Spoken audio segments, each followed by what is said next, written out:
Hey, it's Cliff, and today I'm going to talk about Kazakhstan and how it may be affecting the price of Bitcoin. There's going to be a lot of live feed video from Kazakhstan of the protest and the cops counter protesting. So if you are sensitive to that kind of video, I would suggest you sit this one out. So if you are like me and went to public school, this is Kazakhstan right here. As you can see, it borders Russia and China. So this is to compare the size of Kazakhstan. You can see from the tweet it says this is the real size of the country Kazakhstan, which has dared to revolt against dictatorship and is now being butchered by Russia. Is Europe watching? Probably just watching. So basically what's going on is the leadership in Kazakhstan is failing the economy, and the citizens there are protesting because they are growing poorer and poorer, just like many places in the world right now. And these recent protests come after their gasoline prices are rising and the citizens just can't afford to live anymore. So just to move into some of this video, you can see from the description here, it says thousands flock to the street to protest COVID-19 mandates in a collapsing economy. So let's go ahead and give that a look.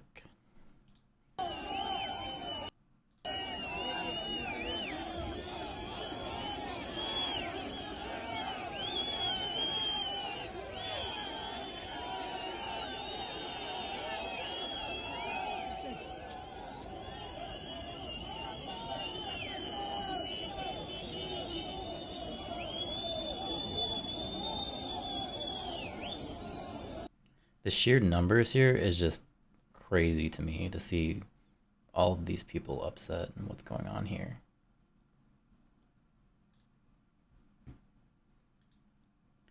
Moving on to this video, it says a peaceful protest by city residents with anti-government demands. A few hours later, the authorities suddenly opened fire on the protest.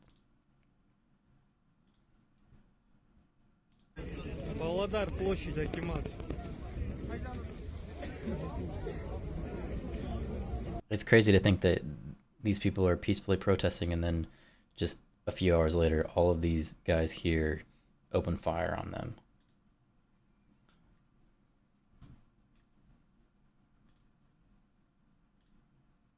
All right, so what we have here, it says Russian and Kazakh state TV show a jobless Kurd that they allege was paid $200 to come to Kazakhstan to protest. In fact, he is a famous musician who came from Almaty for a concert. He was arrested, tortured, and forced to lie for TV. Fake state propaganda. Со мной созвонились незнакомые люди и предложили участвовать в митинге. Предложили 90 тысяч тенге, поскольку я безработный в Кыргызстане. You can see they beat the crap out of this guy.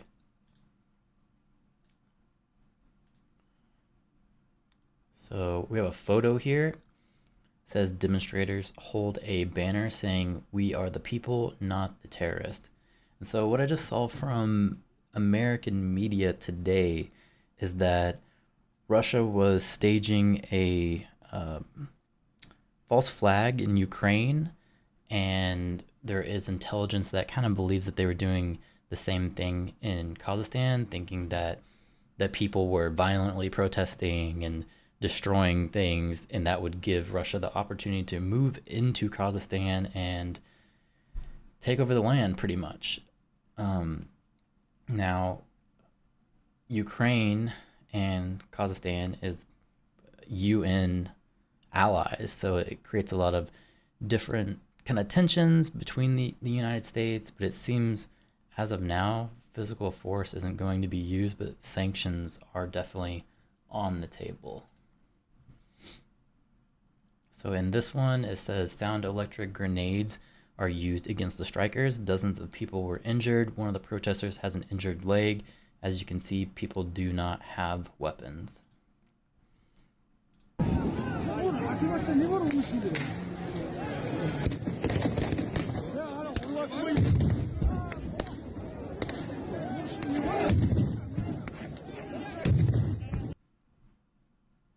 You see that this is just insane. Now, as the video goes further in this one, it does show a man or a woman, I'm not really sure, with a injured foot. I'm obviously not going to show that on YouTube for obvious reasons, but if you want to see the full video, you can just search for this person here on Twitter and they'll come up.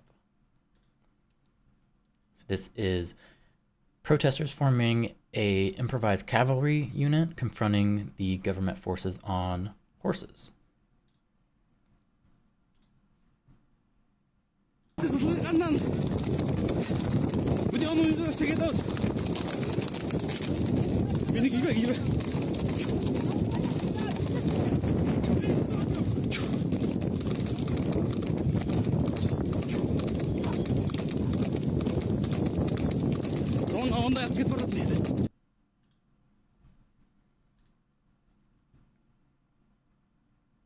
And this is where I'm not sure if this is factual or not. It really just depends on which media source you're believing, but it says the presidential palace in Kazakhstan has been destroyed by protesters. Take a look. And what I'm getting at is I don't know if this was done by protesters or if this is a false flag kind of event. I'm not sure at all. But we can take a look.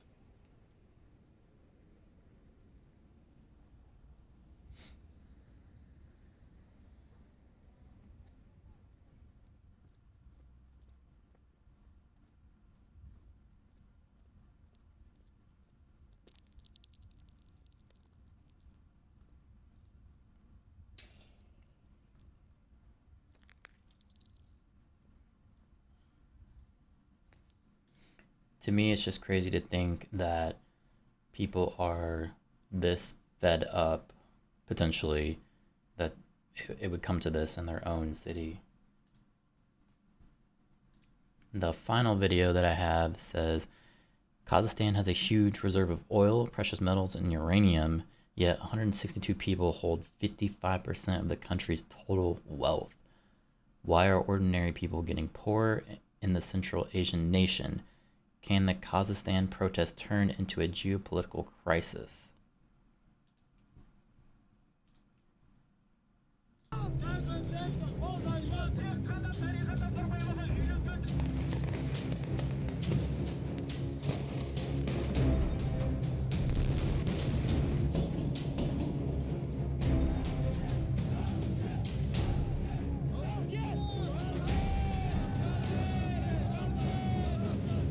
Всему миру распространите, что в нашем Казахстане процветает коррупция. Почему, например, один клан живут хорошо, а остальные в нищете?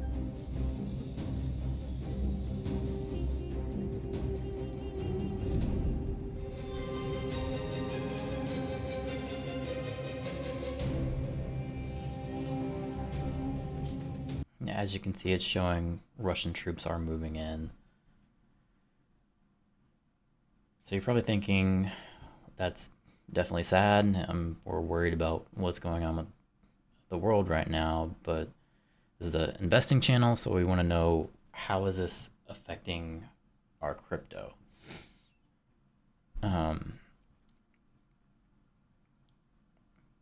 So I have an article from the New York Times, and it says the deadly street battles in Kazakhstan began as protests over surging fuel prices after the country's largest telecommunications company shut off the internet access throughout the country on Wednesday afternoon. Processing activity on Bitcoin plunged. The hash rate, a measure of the global computing power devoted to mine the cryptocurrency, fell more than 10% after the outage. Kazakhstan accounted for around 18% of the global hash rate in August last year, according to the latest data compiled by the Cambridge Center of Alternative Finance. So as these riots or protests, whatever you want to call them, started to kick off, they shut off the internet in that country, which of course is going to affect the hash rate of Bitcoin. Now, what the hash rate is used for is how we process our transactions. And the more decentralized the network is, the more hash power it's going to have. So we took a hit in how decentralized the network itself is to keep record on the blockchain. Now, typically, we've seen stuff like this happen before in China, and it's my opinion, when the hash rate goes out like this, it shouldn't really affect the price too much. It's usually the emotional response and the manipulation that can occur within the market from something like this that affects the price. And what I mean by that is Bitcoin champions that they are decentralized. And when it comes to the network itself, yes, they are decentralized. However, when it comes to people that have accumulated a large amount of Bitcoin, that makes it not so much decentralized, because they can take a story like this, which is, this is definitely a huge story, don't get me wrong, and it's sad what's going on, but these whales, the people that have accumulated a lot of Bitcoin, can manipulate the market. People will look at a story like this and they'll say, oh, well, the hash rate's going down. This is a big deal. So what whales will do is they'll sell off their large position and tank the market. And they're doing this because they know other people will see, as the price is going down, they're going to sell out of their position. And then once the price bottoms out, the whales can buy back in. But typically those users that panic sold, they're not going to buy back in. They're going to lose their accumulated coins, and the large scale whales are just going to accumulate more, and it's going to make Bitcoin, in my opinion, less decentralized because it's still controlled. You know, the hash power makes it decentralized in the sense of processing the transactions and the decisions made on Bitcoin. Obviously, we can't just create more Bitcoin or, you know, do anything crazy to it. That, in that sense, it's still decentralized. But when someone can tank the market just based off of a news story, that it makes it questionable. Now, I'm a big fan of Bitcoin. I think as the time goes on, you know, some of these plays won't work for the whales, and they'll lose out their money, and the coins will be distributed more fairly where people can't control it as much. But right now, this is currently what we're seeing, because I don't think a price dip would happen for 10% in Kazakhstan. That's just not, it's not realistic to me. Now, there is other things going on. Typically, like in America, when there's news there, that will tank the price. And I think that it's usually tanking there and for legitimate reasons. Like right now, we're dealing with questioning of the Federal Reserve, raising interest rates. That'll definitely affect the price of Bitcoin. But for something like this, I think this is more market manipulation. So let me know what you guys think about this going on. It's kind of interesting to see everything going down. I love the internet, how you can just see live feed of what's going on in different countries and see just how people are living, and the issues that they're dealing with are somewhat similar to the issues that we deal with. So just let me know what you think. Thanks for watching.